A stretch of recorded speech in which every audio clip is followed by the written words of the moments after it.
Every American I talked to swore my first rainy season in Ranong, the wettest town in Thailand, would lock me indoors from May through October, and I stepped off that plane already dreading a retirement version of a gray Michigan February. Before I tell you how it really went, do me one quick favor. Subscribe to the channel and leave a like. It honestly helps us keep these going. If somebody back home has already warned you off Thailand's rainy season, hold that picture in your head. We're going to test it against what actually happened. Because I came down carrying a picture of my own, and it wasn't a pretty one.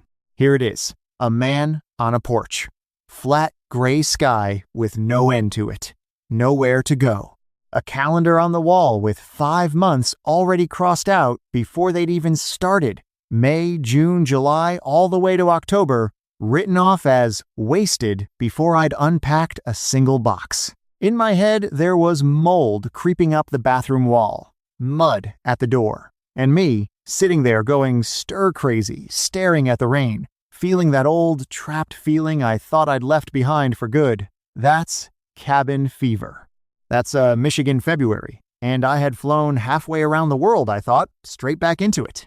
I'm Otis. I'm 66, and I've been living in Thailand 10 years now, long enough to laugh at that picture, though I sure wasn't laughing the week I arrived. And I want to be straight with you about where the dread came from, because it wasn't nothing. It was every single American I spoke to before I left. Friends, a fella at my bank, another couple who'd traveled out this way once, years back. Same face on all of them, same warning. Ranong? That's the wettest town in the whole country. You'll be under house arrest half the year. When enough good people tell you a thing with that much certainty, you believe it. I believed it. Then I found the first crack. Somebody local gave me a number, and I went and checked it myself, because I'm the kind of man who checks. Ranong gets rain on about 20 of 30 days in the wettest month. 20 out of 30. So far, that fits the nightmare, right? But here's the part that stopped me cold. Almost none of it falls the way I'd pictured it. 20 rainy days out of 30 sounds like a season to survive, doesn't it? Stay with me, because that number lies.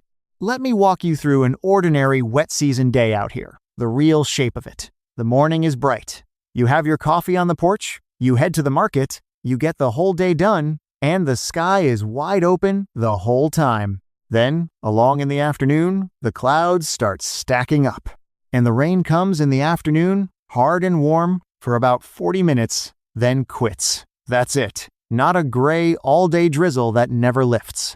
A short, warm, drumming downpour that keeps to its own schedule, and then the sun is right back out. And what it leaves behind is the part nobody ever put in the warning.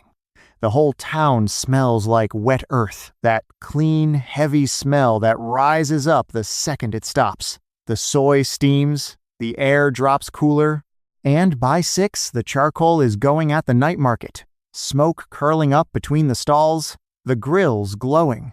The day isn't ruined, it's just been rinsed. Softer and cleaner than it was an hour before. So 20 rainy days stopped, meaning 20 lost days pretty fast.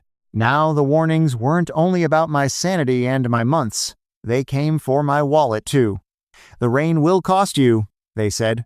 All that damp, all that time stuck inside running the air conditioning, the electric, the wear and tear, the mold you'll fight all season.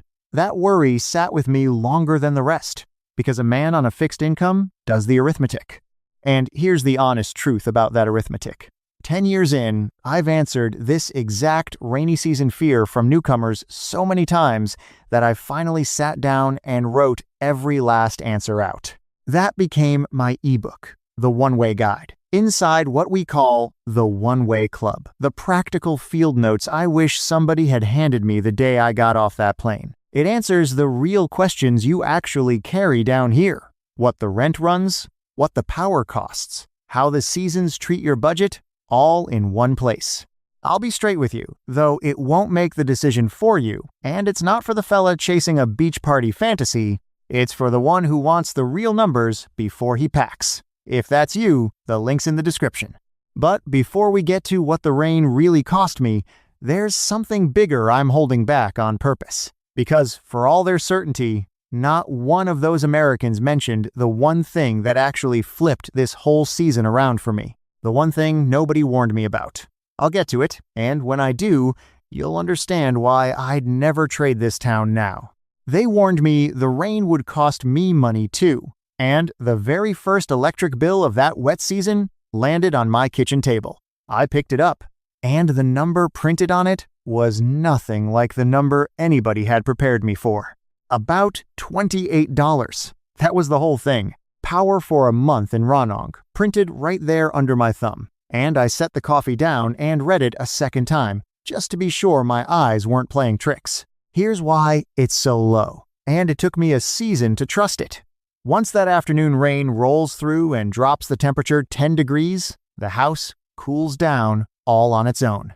The floor tiles go cool under your feet. A little breeze comes in off the porch. And that window air conditioner, I was so sure I'd be running day and night back when I was still packing boxes in the States. I barely touch it once the rain does the cooling for free. The season everybody swore would drain my wallet quietly hands the money right back. 900 baht. That's what the bill said. Roughly $28 for 30 days of living. Now do me a favor. Go find your last summer electric bill from back home. I'll wait. Now hold it next to $28. Back in a Michigan July, one single week of running my air conditioning cost me more than a whole month costs me here.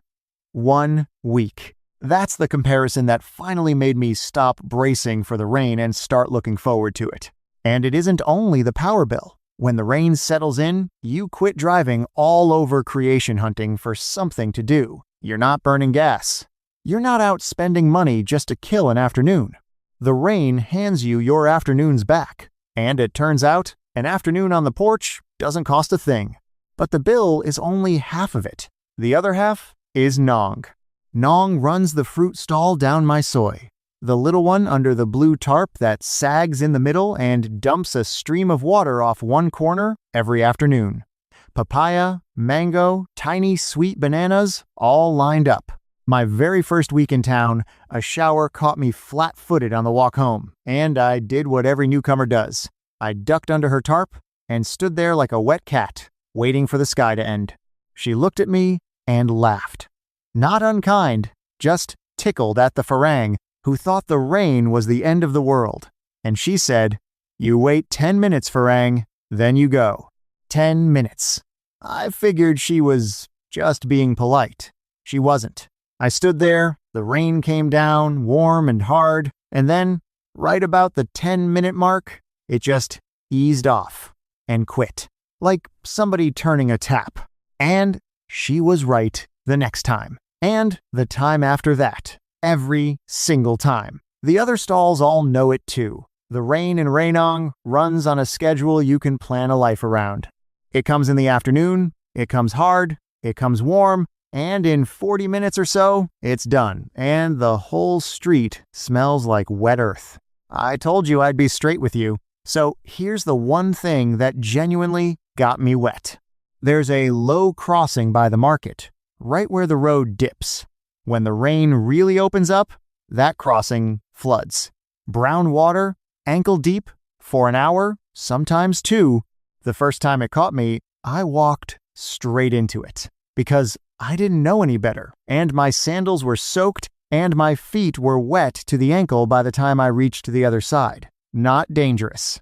Just plain annoying. A grown man squelching all the way home? That's real. I'm not going to pretend it isn't. But here's the thing I learned, and it's the whole trick to this season. Because the rain is predictable, that flooded crossing isn't a disaster. It's a detour. You know roughly when the water rises and roughly when it drains. So you go before, or you go after, or you take the side street up the hill, same as the Song Thieu driver does, rattling up around the dip instead of straight through it. You stop fighting the town, and you start reading it. And once you can read it, the whole season quietly starts working for you instead of against you. That soaked sandal walk taught me more than any warning ever did. The warning said, stay scared. The town said, pay attention. Big difference. That's when it stopped feeling like something to get through. Because there's a texture to these months I never saw coming. The days cost almost nothing. The rhythm is fixed. You know when the sky's going to open, and you know when it'll close, so you plan the good stuff around it. Coffee on the porch in the morning. Errands before the afternoon. And when the rain does come, you're already home, already settled, already exactly where you want to be. The neighbors all read the sky the same way. Nong pulls her fruit in a few minutes before it starts.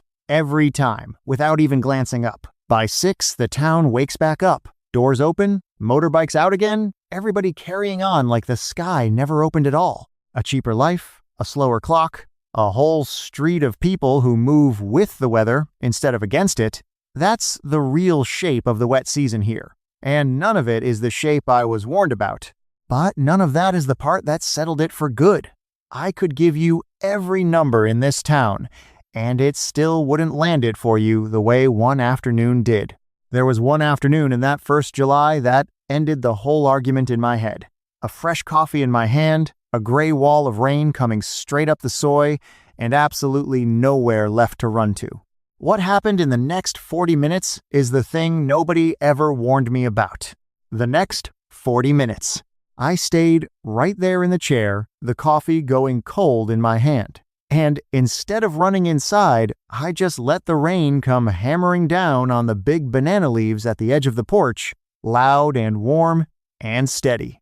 And here's the thing. If your rainy season back home only ever meant gray and stuck indoors, I really want you to sit with this next part with me, because this was nothing like that. The temperature dropped about 10 degrees in minutes. You could feel it come. 1 second, it's that thick, heavy heat you get before a storm. And the next, there's this cool coming off the water. Clean, almost sweet, like the whole street just took a breath. My skin felt it before my head caught up. And the world got small. In the best way. No traffic, no phone, no list of things I was supposed to be doing. Just the sound of water on leaves, right in front of me.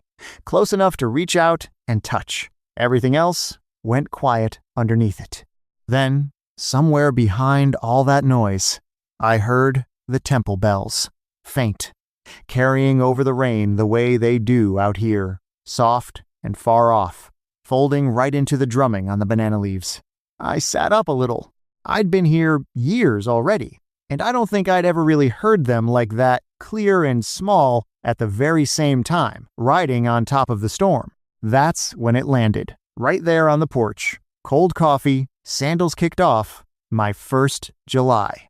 The thing nobody warned me about, not one single American who told me to run for the hills, was this. Ranong's rainy season is the most peaceful, alive, restful stretch of my whole year. That's the secret every one of them missed. The season everybody packs up and flees is the one that finally slowed me down.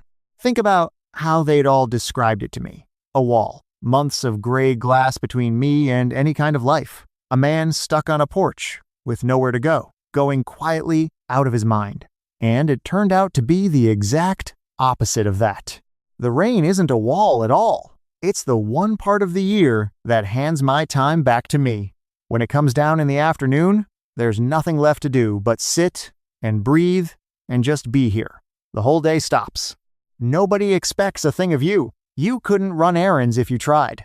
Back in Michigan, a gray February used to take my days from me one long, low, colorless month I only wanted to survive. Here, a gray afternoon gives the day back. Same weather on paper, complete opposite of a life.